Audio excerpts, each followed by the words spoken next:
আল্লাহ তুমি আমারে মাফ করে দাও, আমি পাপী, আমি অপরাধী, আমারে তুমি মাফ করে দাও, কবরে কান্দায়ও না।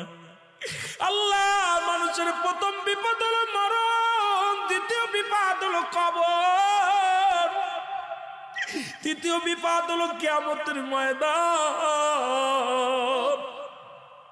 আল্লাহ একটার চাইতে একটা বড় বিপদ, তুমি আমারে মাফ করে দাও, আমারে তুমি ক্ষমা করে দাও আল্লাহ।